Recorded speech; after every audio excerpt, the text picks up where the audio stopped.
Hola. Voy a continuar ahora con los integrantes de la policía de Río Negro.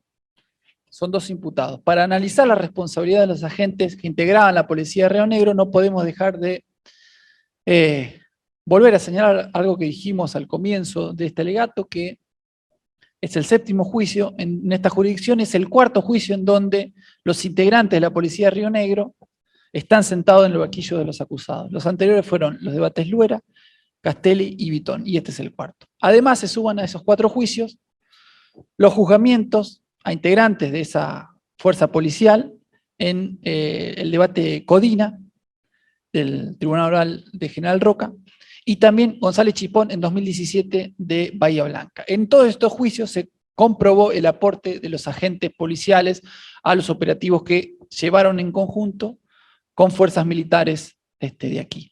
En Cipolletti, en Cinco Saltos, en Sierra Grande, en Vienda, en Catriel, y en este juicio en Cinco Saltos. En operativos en los que interviene la policía de Río Negro, en las detenciones, en los traslados, en conjunto con el ejército.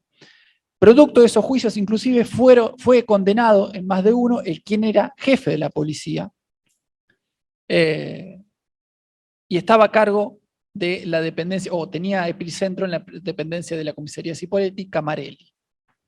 Camarelli había sido designado justamente el 24 de marzo del 76 como jefe, ¿no? Estamos viendo la resolución que lo pone como jefe de operaciones especiales del subárea 5212 con asiento en Cipolletti y con facultades propias de jefes militares. Esta resolución está a foja 7555 del expediente Reinhold 8007-36. Y es que la comisaría de Cipolletti tuvo un rol central en el circuito represivo que unió a Río Negro Neuquén. En esa dependencia funcionó como centro clandestino de detención previo a la derivación aquí a Neuquén.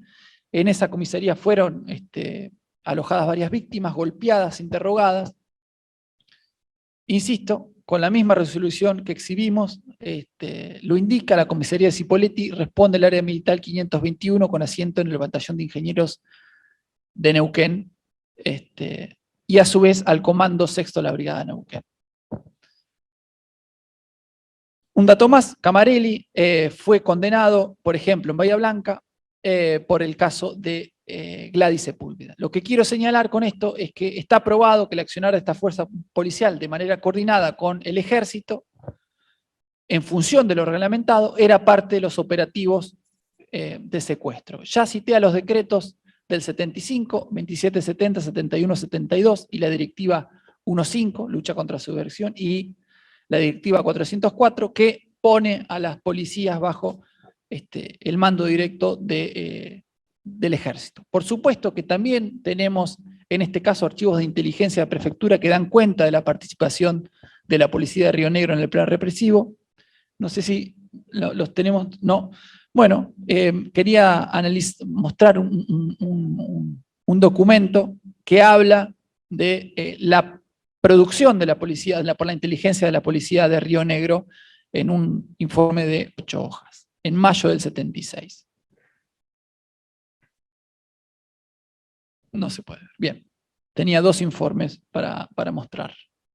Bueno, paso entonces directamente a Huircaín.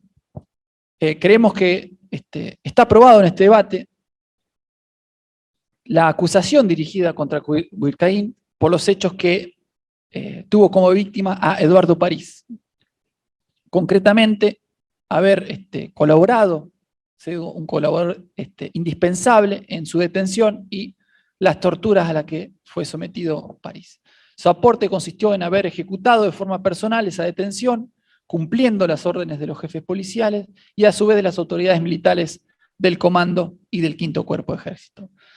En indagatoria, Huircaín niega el hecho, pero vamos a ver que, contrariamente a lo que él dice, la prueba es contundente para afirmar ese hecho, su participación en el mismo.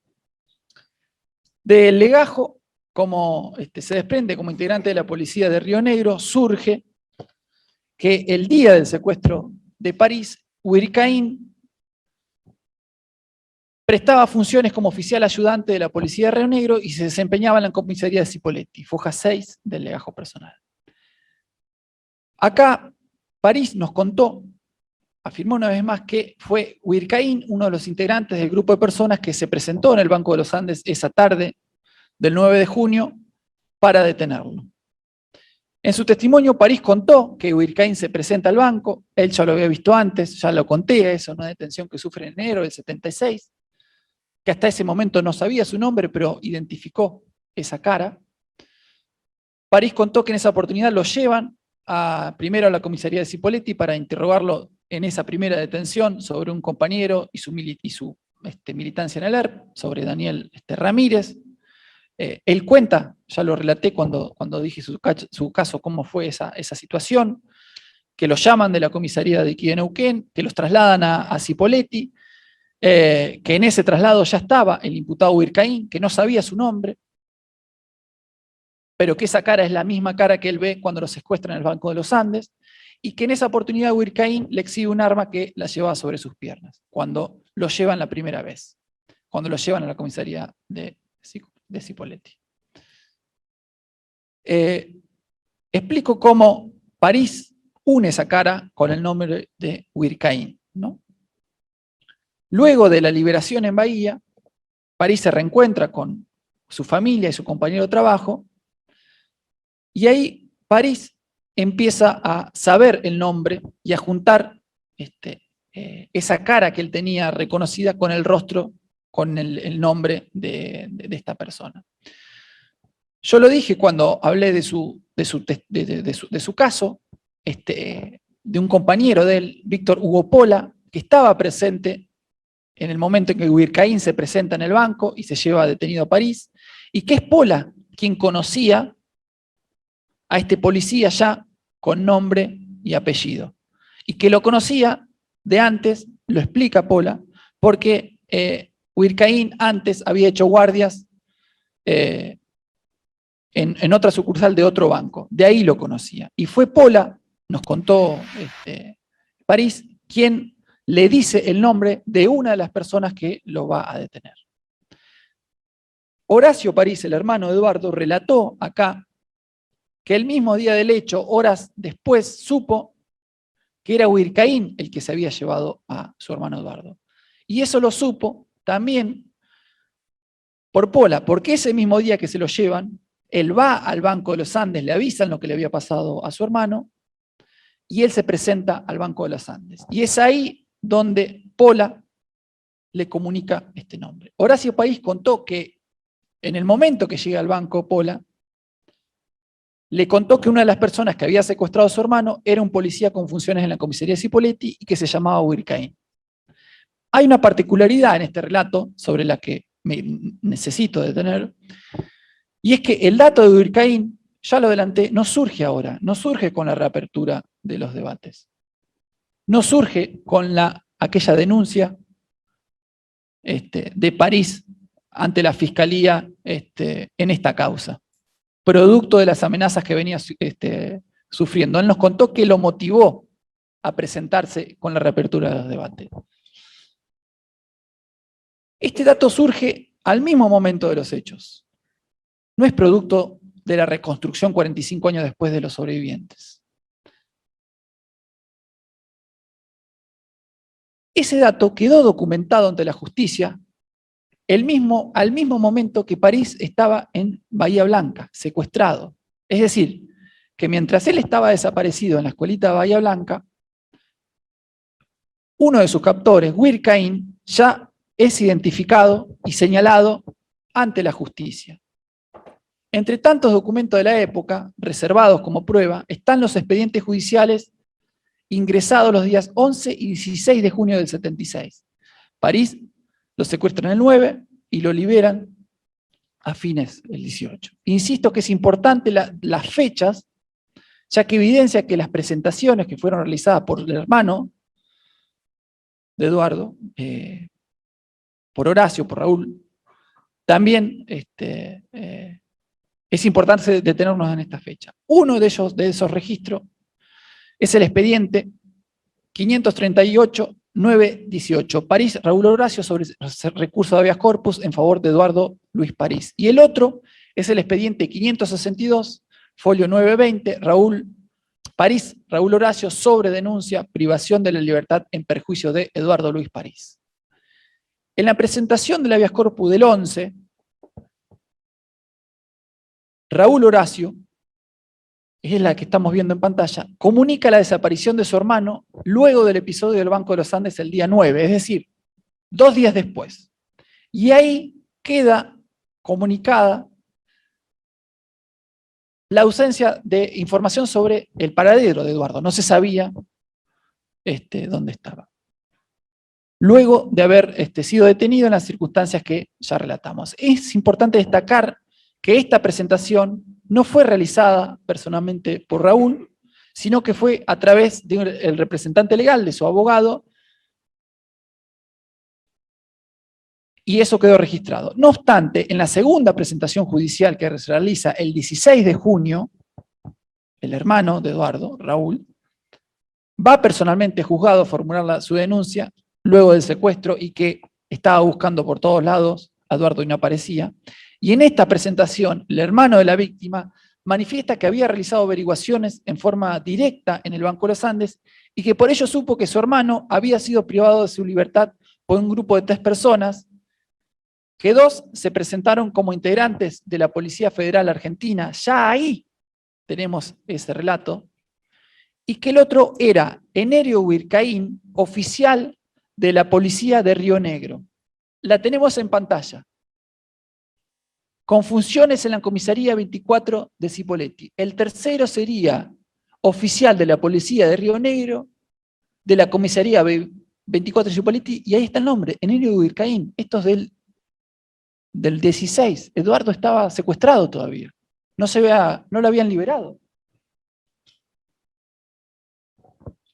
Incluso en esos documentos podemos leer que esa información se le había aportado, lo vemos ahí, ha sido identificado por el personal bancario, el empleado de nombre Hugo Pola.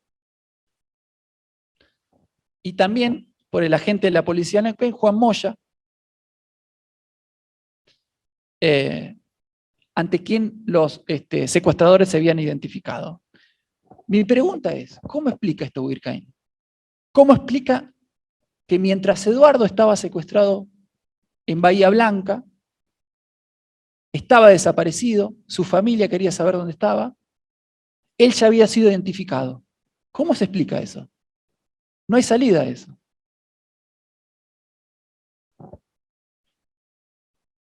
Pero hay más en este expediente. Tenemos que Pola es convocado a prestar declaraciones ese mismo 16 de junio y confirma esta información. Pola dice que creía que una de las personas era un policía de la ciudad de Cipolletti a quien de volver a verlo podría reconocer. No hace falta explicar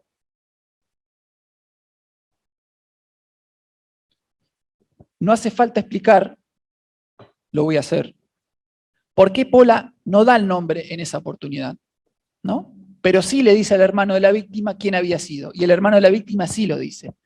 La presentación del hermano es previa a la de Pola.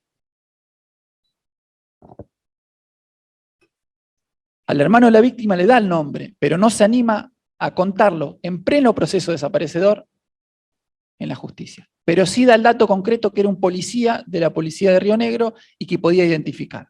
Continúo. Ante esta versión, el juzgado lo convoca a Huircaín. Esta citación se hace por intermedio de la jefatura de la policía de Río Negro. ¿Saben qué pasa con esa citación? No pasa nada. Nunca Huircaín se presentó a la justicia. Está identificado, y es claro por qué no se presentó, y es claro que no tenía consecuencias.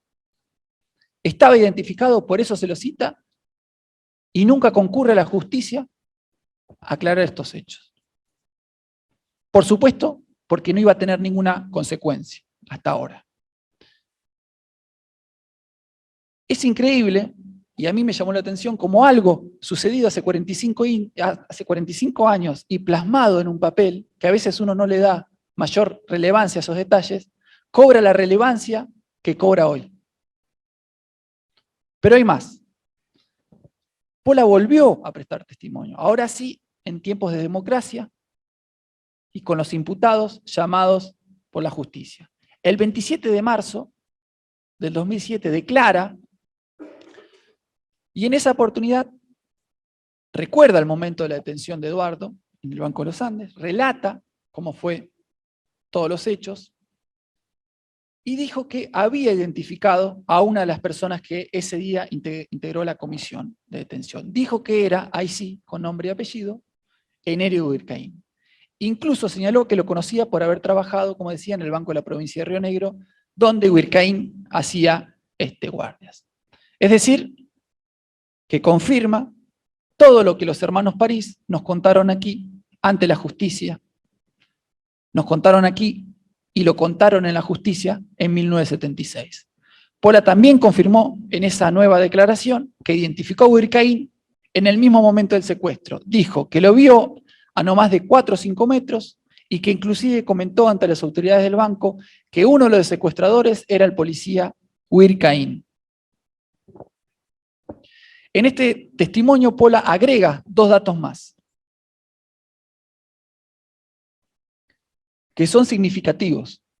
Uno de ellos es que unos días antes de la liberación de París, se encontró a Huircaín en Cipolletti y este le dijo que él no sabía que trabajaba Pola en el Banco de los Andes, y también le dijo que París no tenía nada que ver con la detención que había sufrido, que seguramente lo iban a soltar.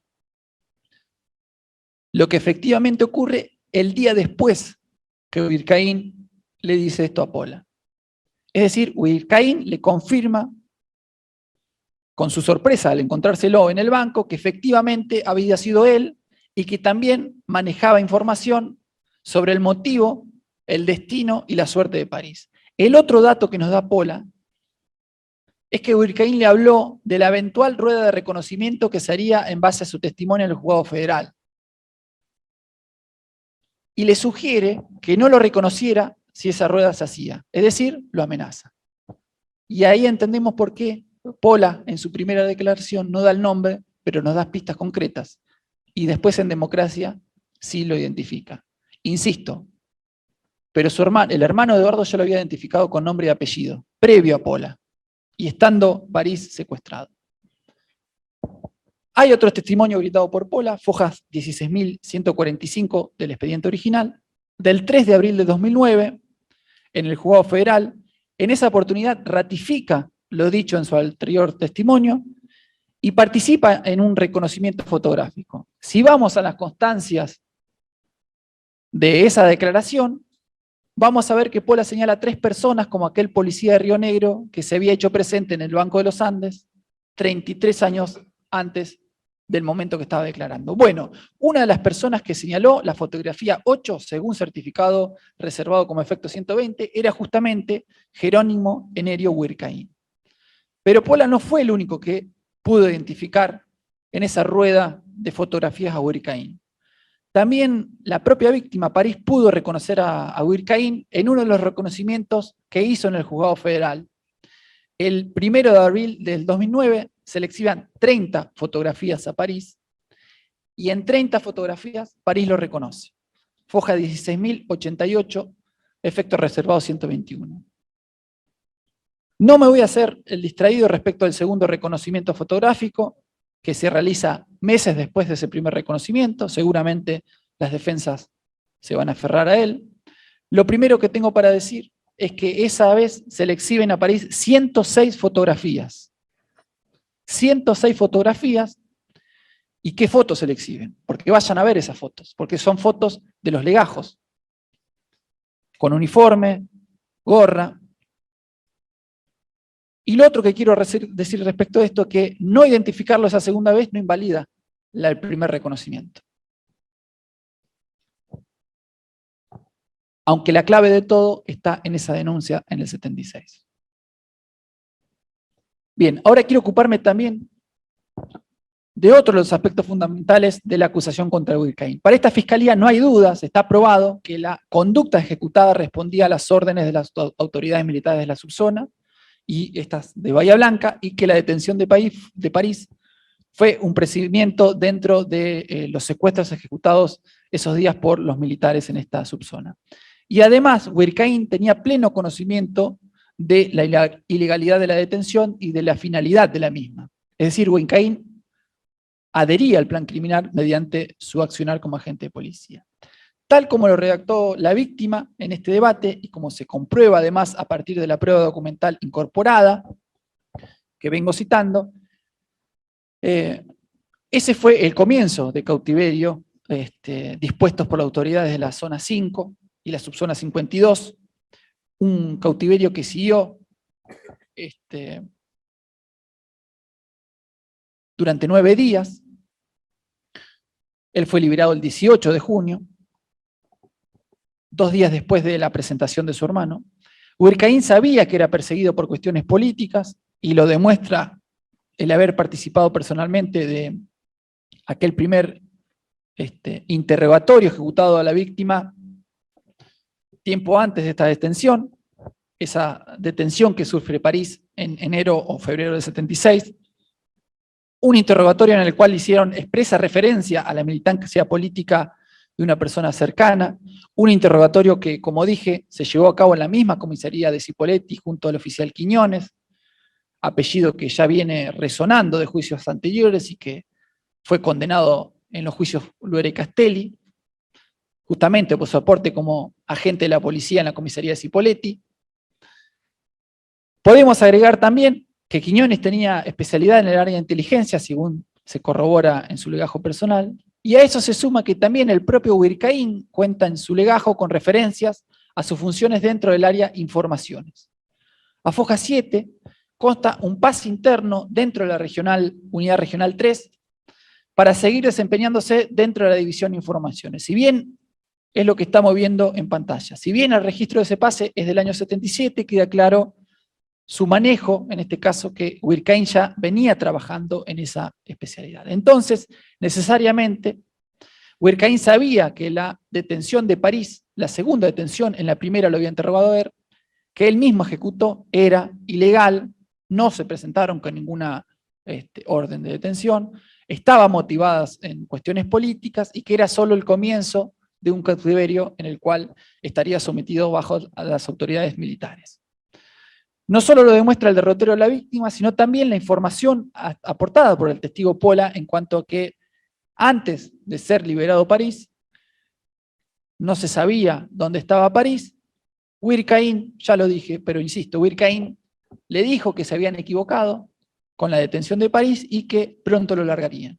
Al día siguiente, ese adelanto de información aportado por Huircaín se corrobora horas después, cuando la víctima aparece en las zonas cercanas a Bahía Blanca. Claramente Huircaín sabía lo que había sucedido con París, luego de que lo detuvo en el Banco de los Andes, y así se lo manifestó a Pola. No se nos escapa que el imputado eludió la justicia en 2 oportunidades, en Luera y en Castelli, la primera vez por los hechos en perjuicio de Novero, y la segunda por los hechos de Pailos y los hermanos Julio y Roberto Pailos. Y a este respecto vuelvo a lo que dije al comienzo, necesitamos tener una mirada amplia de todo lo que se viene juzgando en esta zona, en Neuquén, los juicios anteriores y porque ahí vamos a entender la figura de Huircaín. Aparecen esos 3 casos y ahora vuelve a aparecer en otro caso. Y también vemos la figura de la policía de Cipolletti, de la comisaría de Cipolletti, actuando en todos estos procedimientos. No podemos desconectar uno y otro. Esa es la mirada abarcadora que pretendemos.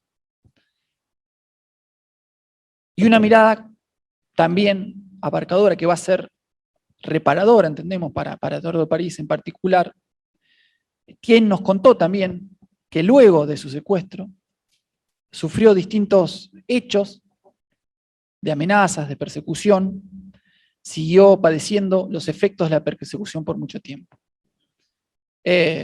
En especial, él nos contó que cotidianamente se cruzaba con su secuestrador en Cipolletti. Cipolletti es un lugar chico, los dos viven ahí, y se lo cruzaba continuamente en la calle.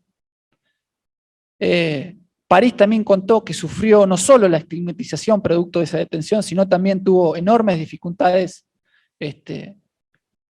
económicas, laborales. Él nos contó que cuando lo liberan, vuelve al banco, contrariamente, ¿no?, a la vida de Huircaín, que él nos contó que es un empresario y que integró distintas cámaras comerciales. París nos contó que a su regreso no pudo reincorporarse al banco, que le pidieron que se retirara, y nos contó de la infinidad de trabajos que tuvo rebuscándose para ganarse el mango.